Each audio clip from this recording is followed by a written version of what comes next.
Caumsett State Park is located on the North Shore of Long Island, New York. It's an absolutely beautiful place with just about every glacial, depositional feature you could imagine.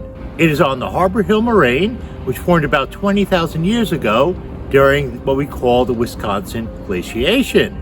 I've been very fortunate to learn a lot about this by my mentor, advisor, and friend, Dr. Gil Hansen, Distinguished Professor Emeritus.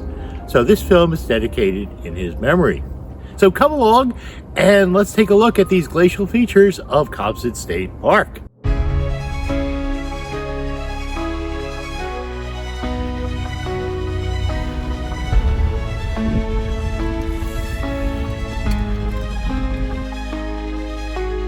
Hi everybody, we are at Caumsett State Park. This place used to be Lloyd Manor back during colonial American times, a peninsula on Long Island that was owned by one particular family, the Lloyd family. Well, the reason we're here though is not to study early American history, but to study glacial geology, because Caumsett State Park on Long Island, New York, has an abundance of evidence of glacial history.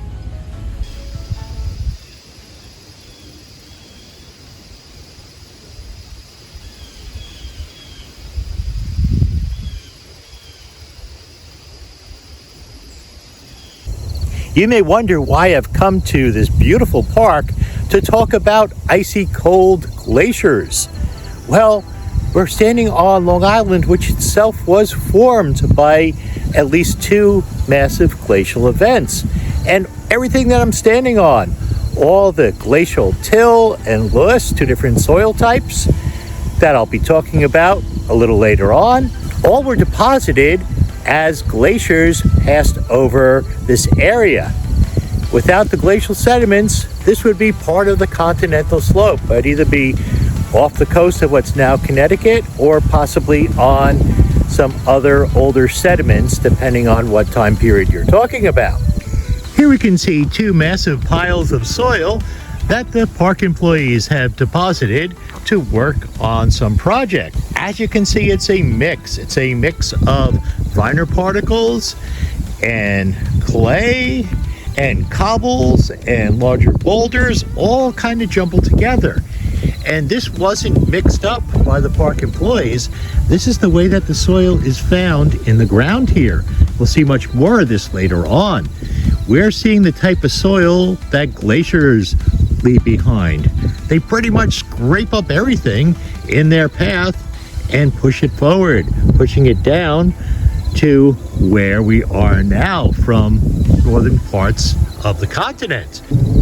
These glaciers, well, were so huge that they were not only capable of transporting dirt and pebbles, but also huge boulders. Imagine enormous sheets of ice, miles high, picking up and pushing these little boulders as if they were nothing.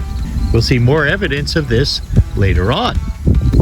So we have a pretty thick cloud cover this morning as we look up to the sky.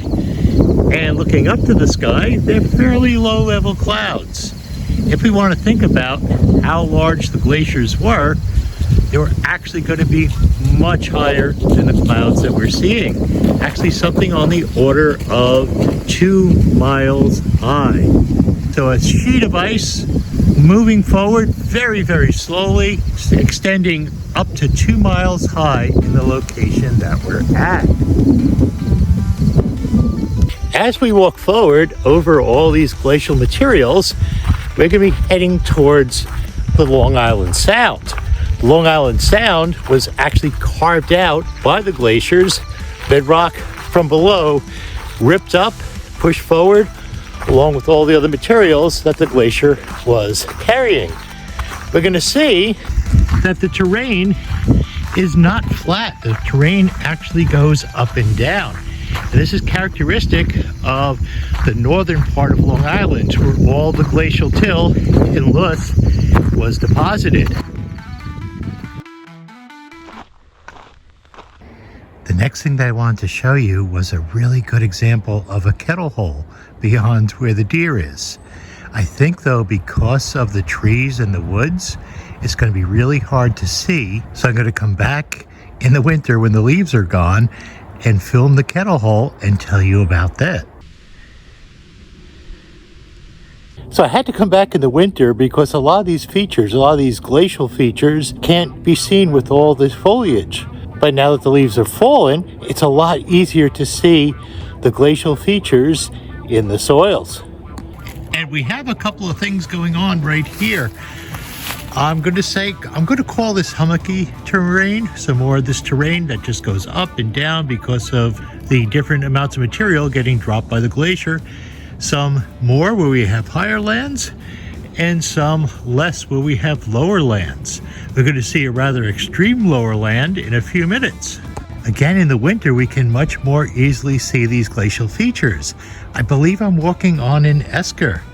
An esker is basically just a trail. This trail of higher sediments, you can see it's very low ground over there, low ground on the other side, and this is a long line of comparatively higher ground. This may have been where a stream was underneath the glacier. As the glacier was slowly melting from the bottom, they tend to melt from the warmer bottom instead of the colder top. The sand and soil and dirt was falling into the little channel underneath the glacier and depositing all this material. So this very long straight path with lowlands on either side was probably created by an underground stream from the glacier leaving an esker. Now straight ahead is the reason why I came back here in winter in the first place. We're going to see a really good example of a kettle hole. Although it's not perfectly round, what we can see is a definite dip in the ground. We came from higher ground. There's sort of a ring of higher ground all around this feature, and we have this dip into the ground with a very low, at least partly circular feature in the center. This is a very typical kettle hole. This is where the glaciers leave a big hole in the ground in certain places. We're going to talk more about how these form. To understand kettle holes, we have to understand how glaciers work. In Long Island's case, the glaciers were moving forward over already existing, very ancient Cretaceous sediments.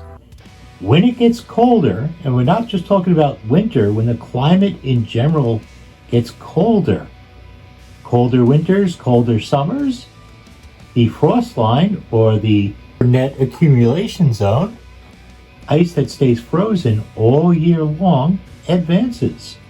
From where it is now, may advance very far down the continents. As they move forward, they pick up dirt and debris. They pick up rocks and soil, kind of the way snow gets dirty over time. If you ever notice snow on the side of the road, it tends to get dirty as pebbles and sand and everything else gets stuck inside it. Well, the glaciers also are very good at picking up debris. However, they're huge, so they can pick up sand and dirt and soil and pebbles and cobbles, which is a larger rock than a pebble, and even very big boulders. They can pick up and move as the glacier advances. When this glacier advances, it pushes a lot of this dirt and sediment in front of it. We call this the moraine.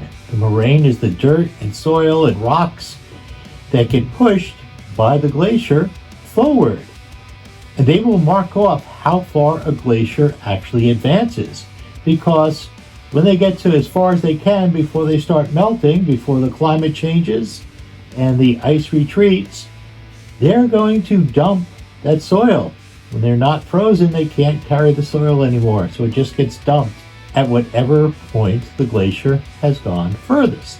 We call this a terminal moraine, the place where the debris has been pushed the furthest before the glacier retreated.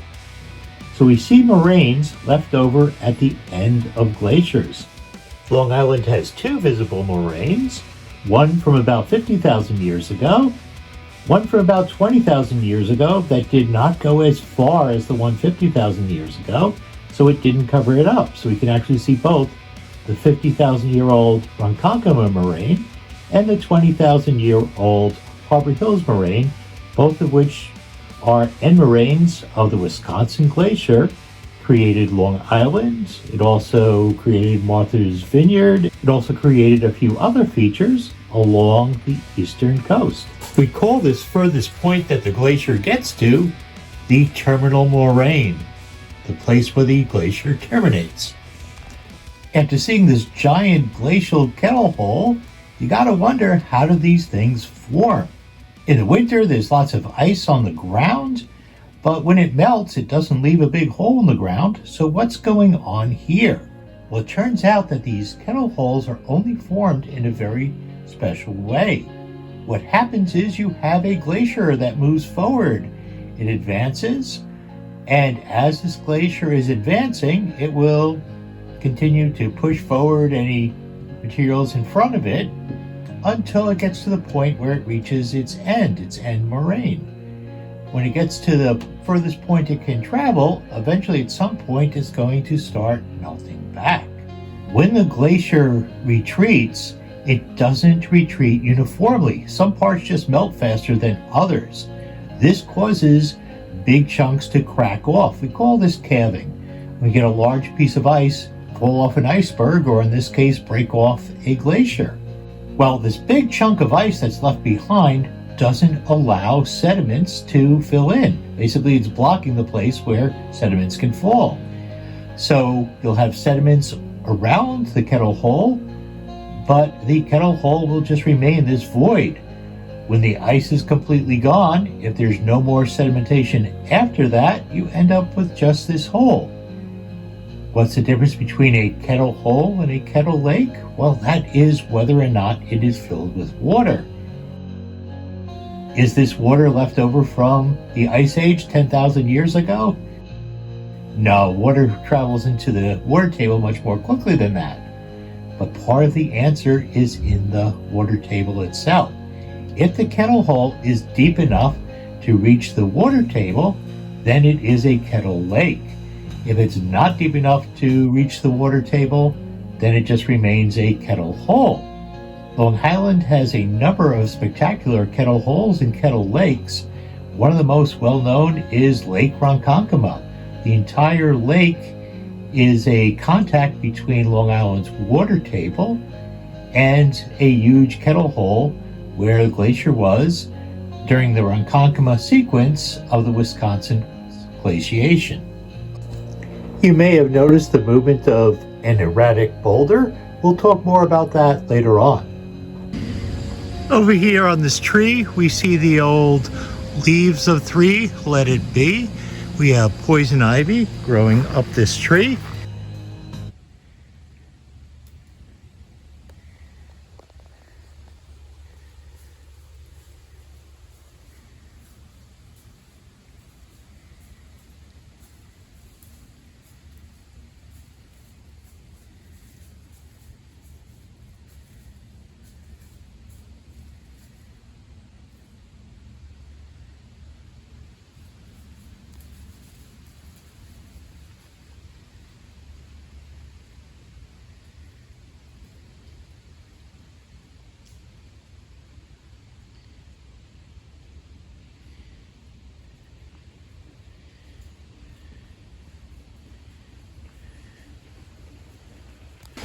Here is a contact point where the water table is reaching up to the land, or the land actually is reaching down to the water table as we come closer to where we're going to see the open water, the Long Island Sound. A couple of interesting things over here. First of all, this is where water used to flow uphill. And you might say, wait a minute, that sounds crazy. Water doesn't flow uphill. Well, not usually. And the one exception to that would be if you have some type of confining layer pushing down on it. What kind of confining layer was pushing down? And we know from the sediments actually being transported uphill, pushed uphill, that it was actually an uphill push here. Well, You may have guessed it is the 2-mile-high glacier pushing down. Glaciers tend to melt from the bottom. The reason for this is because the lower altitudes tend to be warmer. Up near the top of the glacier, where they have the freezing catabiotic or extremely cold, fast winds at the top, they are largely staying frozen. Near the bottom, where they often meet the warmer earth, especially during summer seasons, that's where you're going to have the melting occur. But a lot of this water becomes trapped underneath the glacier. And when it's trapped, it gets increasing pressure as the water builds up and has nowhere to go under this extremely heavy ice glacier above it. Eventually, there's a point where the water might be able to seep out, a sort of a gap between the soil and the ice, or one that may form from the pressure between the soil and the ice, and it bursts through.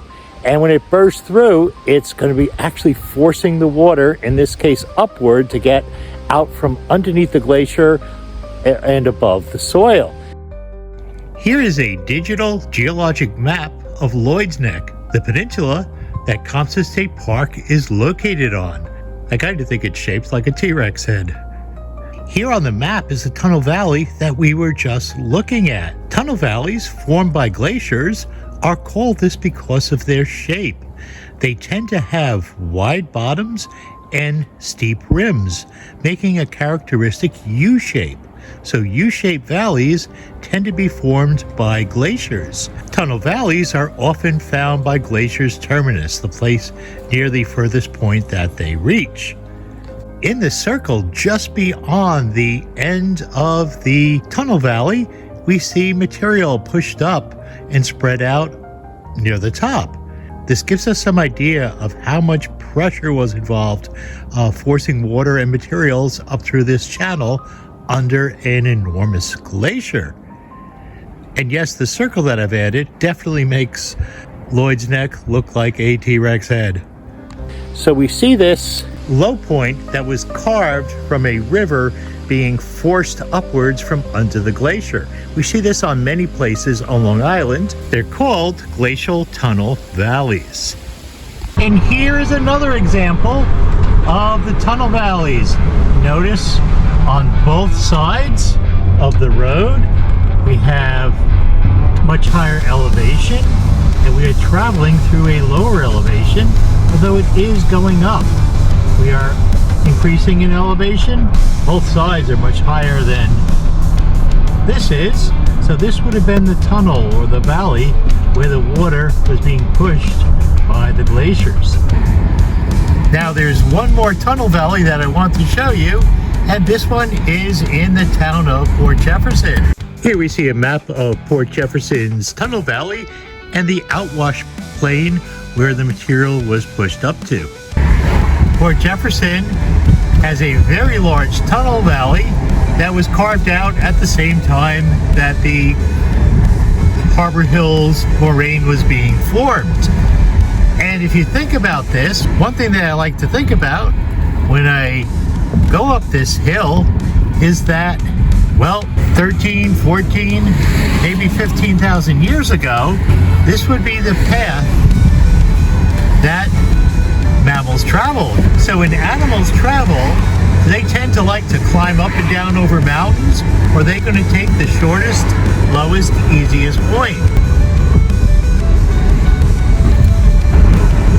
Well, you probably guessed they're going to take the shortest, lowest, easiest point. So when we go up this tunnel valley that goes from Port Jefferson to Port Jeff Station at the top, we're actually traveling in the path of mammals. This is where the early mammoths would have been traveling way back as the glaciers were receding in North America. As we work our way down, we see something else happening now. We're seeing at the bottom of this glacial tunnel valley, we're seeing little bits of this grassy-like material growing up. And this plant is called Phragmites. Phragmites is actually an invasive plant. The Phragmites was brought over from Europe accidentally and is starting to fill in all these little estuaries along Long Island.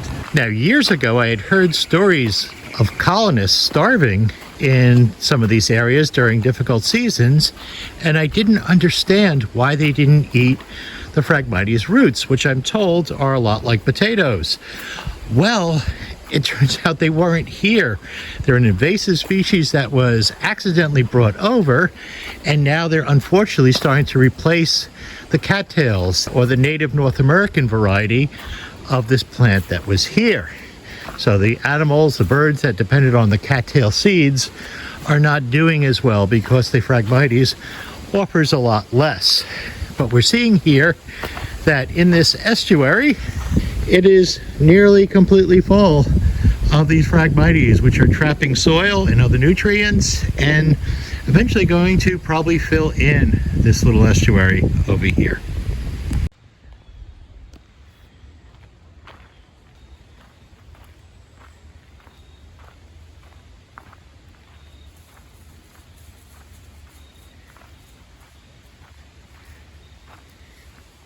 Wow, the deer are just everywhere today.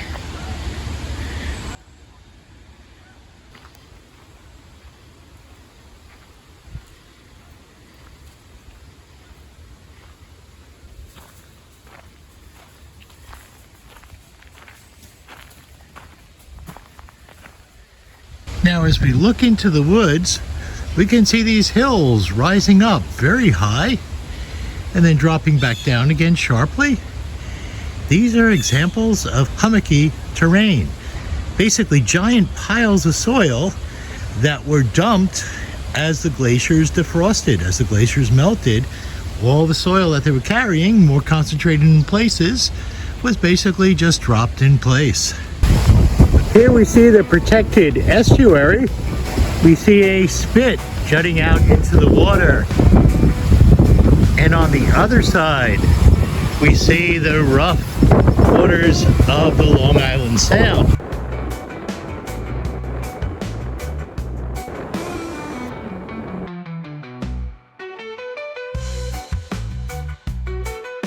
So as promised, this is an example of an erratic boulder. An erratic boulder is a giant boulder that just doesn't seem to belong.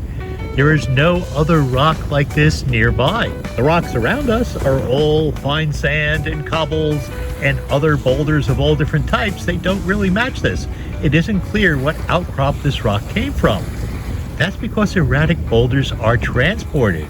Just like dirt can get stuck in snow and moved with it, when snowplows come, the glaciers, which are enormous, can pick up enormous rocks and push them many, many miles.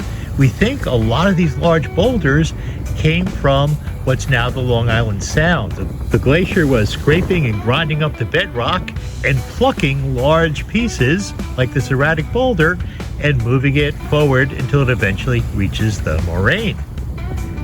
The next thing I usually like to ask my students is, can you tell me how much this giant erratic boulder weighs?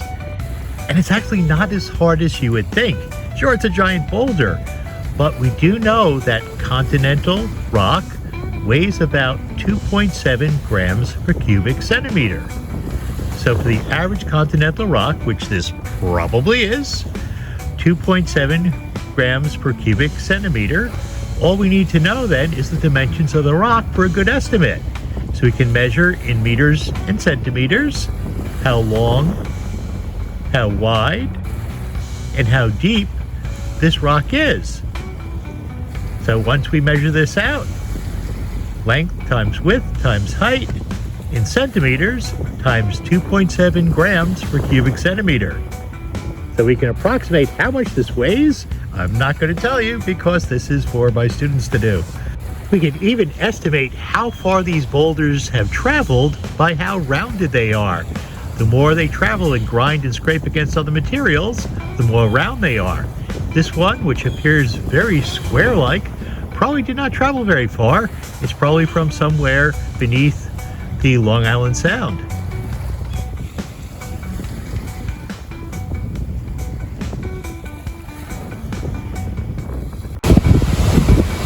Long Island is actually shrinking. It's losing about a foot on every side every year due to increasing sea levels. So we're seeing the water pushing up very high. The berm is actually covering a lot of the rocks that would normally be exposed. It looks like we are also at high tide this morning. Another reason why the water is up so high, but we do have a very high berm and very rough seas. So again, I'm hoping that you can hear me over all the wind on this beach. But anyway, we're looking at the edge of the berm here. This is the sand that was pushed in by waves.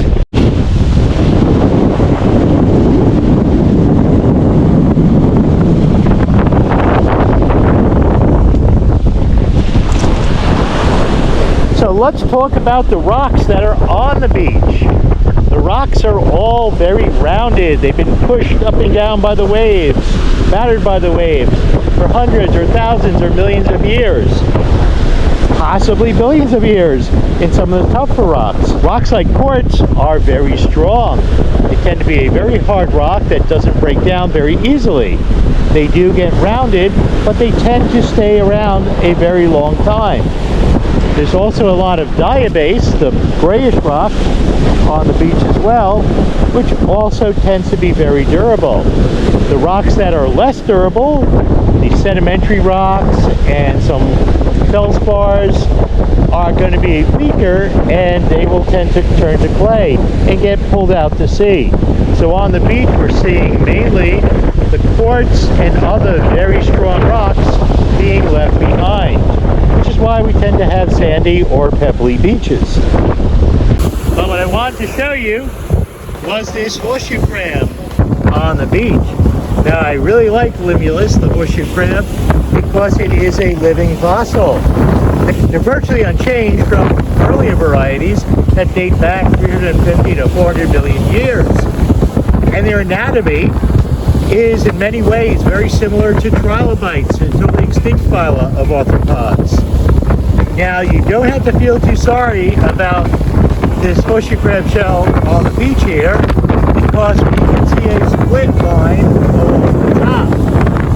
What that means is that this horseshoe crab, like all other arthropods, started to outgrow its shell and decided to shed its shell. So it's split near the bottom rim and actually climbed out of this.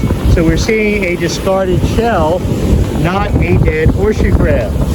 And over to our east, we see one of the most stunning features at Caumsett State Park, the escarpment or bluff, made from the remnants or the remainder of the moraine, the high banks of the moraine that hasn't yet weathered away. If you take a close look at the sediments, they are layered. You have alternating pebbles and then much more finer particles, and that's not what you associate with glacial till. So something very different is going on here. So we're seeing as the glacier retreated and advanced during fluctuations in temperature, in the most recent glaciation, it's leaving layer upon layer of rock being pushed forward by the glacier. As we move further down the escarpment, or this truncated moraine, we are seeing the layers that are underneath. This glacial material has all been deposited on top of much earlier Cretaceous material that was deposited about 80 million years ago as the mountains of early Connecticut were eroding and depositing sediments into the sea. We have a lot of iron, so we have a lot of these reddish layers, and it is depositing some very fine materials. We're getting some sands and clays in the Cretaceous material. It has these distinctive banding. Many of these layers of sand and clay can be easily seen as this bluff or escarpment starts to erode away. Because the clay can be fashioned, the birds are able to tunnel into this cliff and make a little home for themselves. In some places along this bluff, we even get the clay oozing out. The fine clay oozes out like toothpaste from the pressure of all the materials above it. And it is in these Raritan layers that formed about 80 million years ago that we see some of the famous Long Island conglomerate. It's this red Raritan clay with pebbles inside it.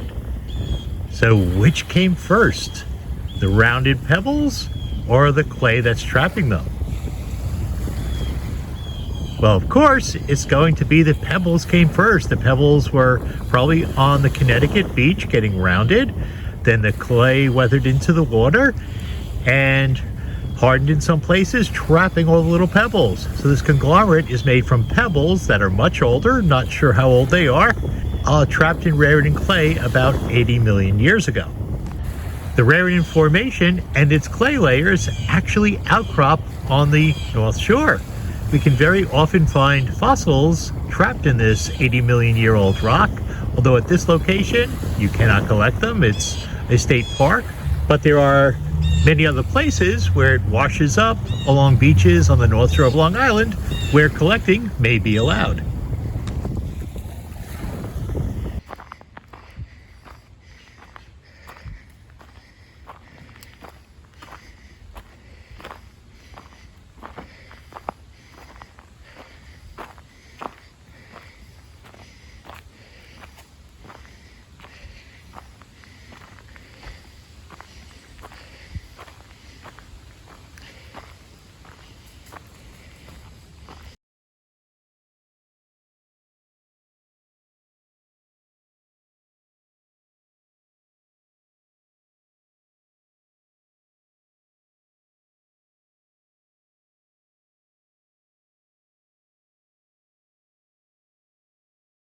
We are on top of the bluff now, somewhat precarious place, but important for what we need to see.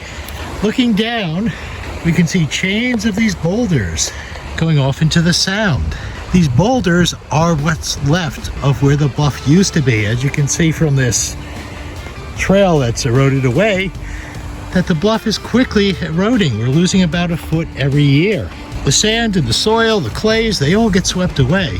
But the giant boulders don't. The giant boulders are an indication of where the glacial material was 20 or 15,000 years ago. And we can see sort of a trail going off into the water where there's nothing left of the original bluff but the boulders that were too big for the ocean to move. And if you look, you can see the trail of little boulders going out from that extension of land, that little headway over there. We are at the top of the bluff now.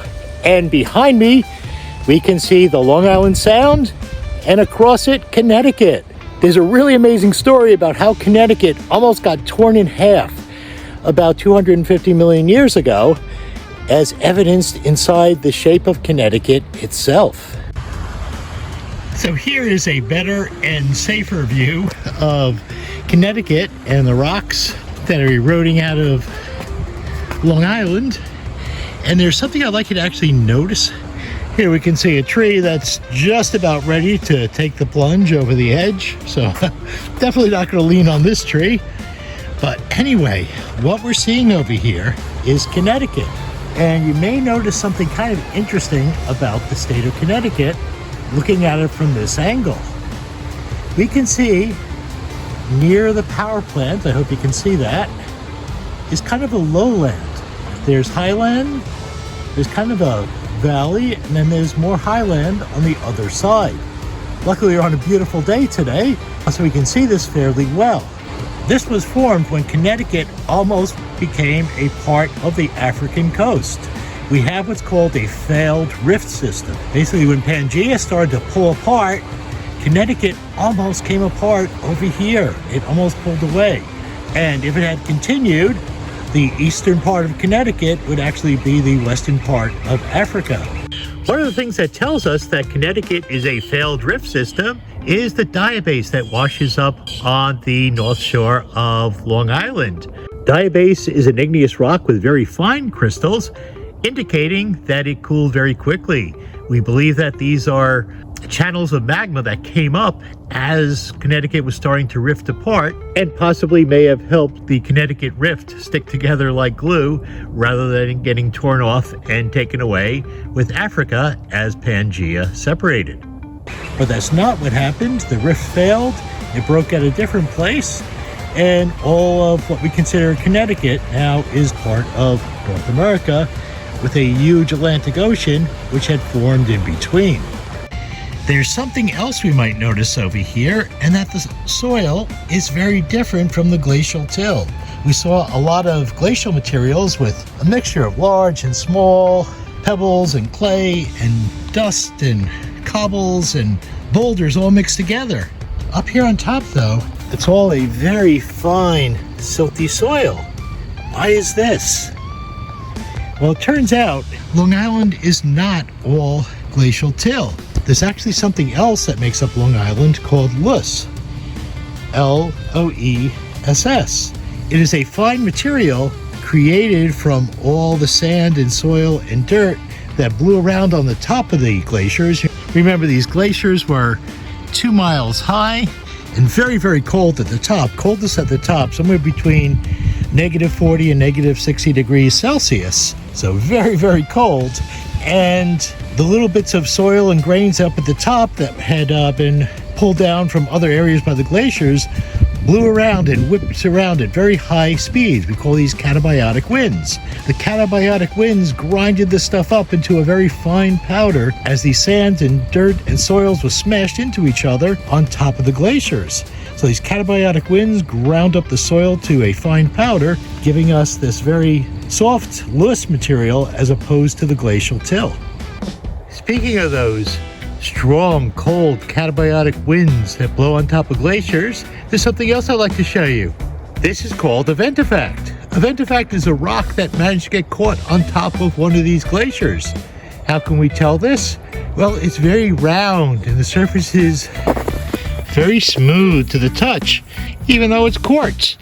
Now, quartz is a very hard rock, but all the sand blowing around at very high speeds on the top of glaciers has given it this really smooth surface. We call these special rocks, they've been shaped by the tops of glaciers, ventifacts.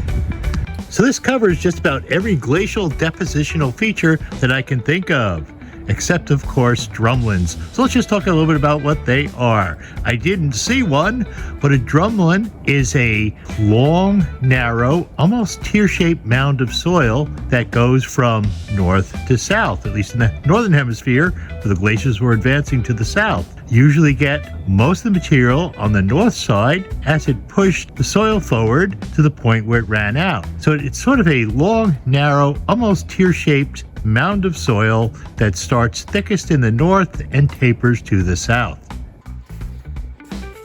So I hope that you enjoyed this journey through the glacial features found at Caumsett State Park on Long Island, New York. If you like this, please take a look at some of my other science-related films on my channel, Fossil Hunting and Collecting with Chris. Thank you.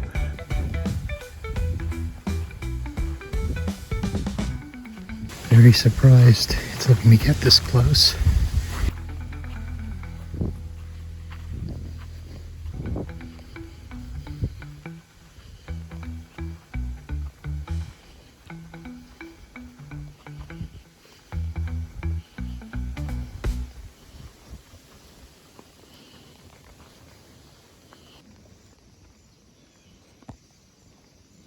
Apparently they have no fear. Fossil hunting and collecting with Chris. Digging fossils, finding fossils. Ecology, trying to find science and evolution. Devoted, motivation, and we are taking those fossils.